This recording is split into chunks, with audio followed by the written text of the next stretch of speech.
After the long weeks of frustration, the Philistines' camp was filled with excitement for the promised spectacle of death. It was a foregone conclusion that Goliath would butcher any man the Israelites sent down. What a great butcher! So, you great mountain of flesh, you found some sport for the morning. When you've slaughtered that Hebrew, you bring his head to me for my 10th standard. And I promise you'll walk with me at the front of my triumph when we return to Gaza. And while the Philistines were already prematurely celebrating, Abner was readying his captains to take advantage of the diversion. Keep a company in plain view up there cheering. Movement of several hundred men were the keys to success. Get into positions with your men and pray to the Lord God to guide your arms. Go now. And when you hear the sound of the shofar, attack!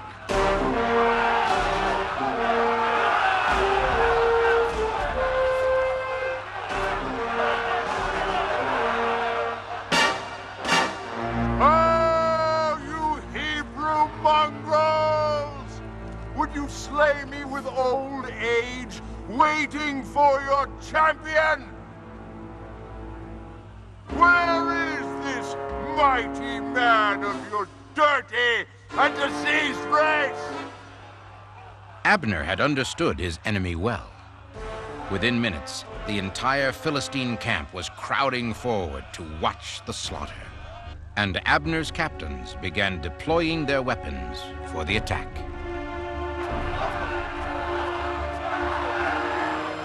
I am David. I accept your challenge. The shock of seeing a slight young boy come to challenge their fearsome giant drew the attention of the entire Philistine camp, from the officers down to the horse grooms.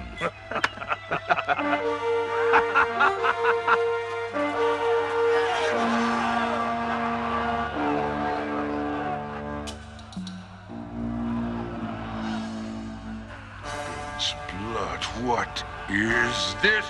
Dare you mock me? You Hebrew dung beetles! You send a child to make war with the greatest fighter in the world!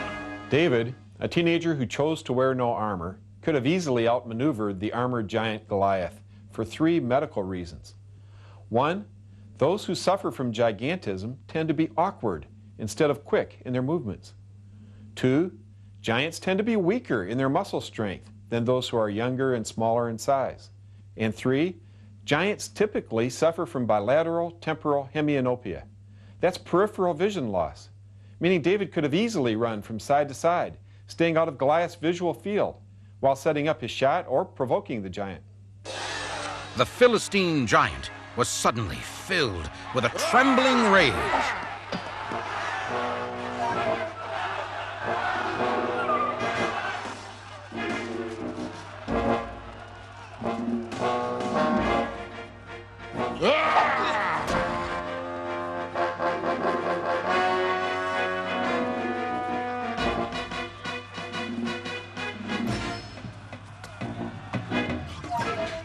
The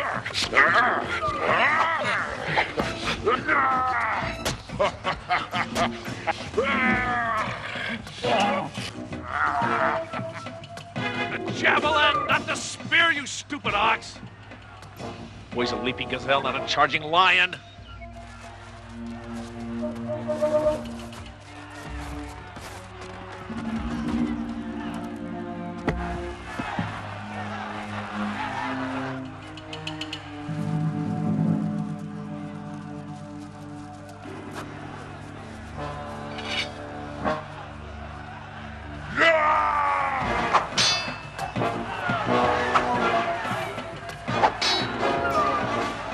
Just a few breaths more, my brave little man.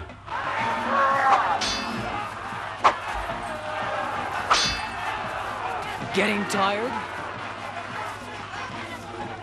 You great mountain of pagan flesh?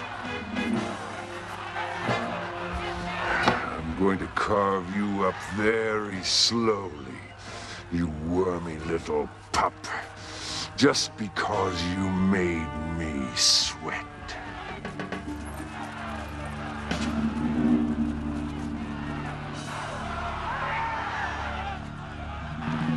Finally, the captains led their men into the attack positions.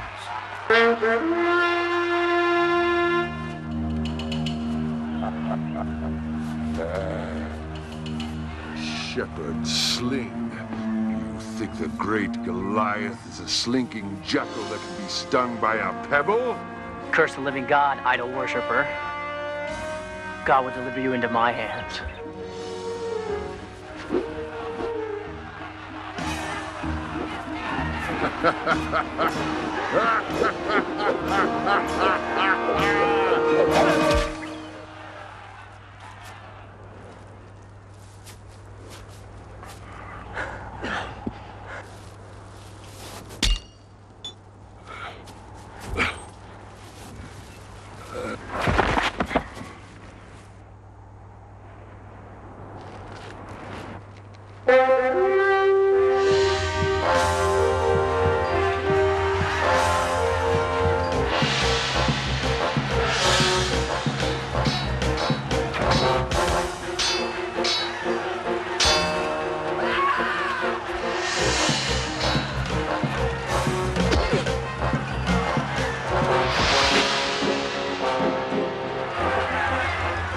The Israelite attack was so swift and awesome that the Philistine post was destroyed in a few terrible minutes.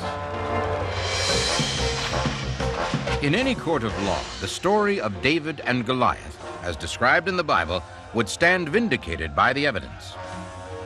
Experts have proven the existence of giants in both ancient and modern times. We have seen it demonstrated that the slingshot is a deadly weapon. There's a most interesting side note to this story. This helmet is a replica of the Aegean type, probably worn by the Philistine army of that day. You will note that there is no visor. It was critically important for a soldier to keep his head tilted forward in battle to gain maximum protection. But if the wearer were to throw his head back, as Goliath may have done in a fit of laughter, this important part of his forehead was exposed. Perhaps this was the reason visors were added to battle helmets soon after Goliath's fall.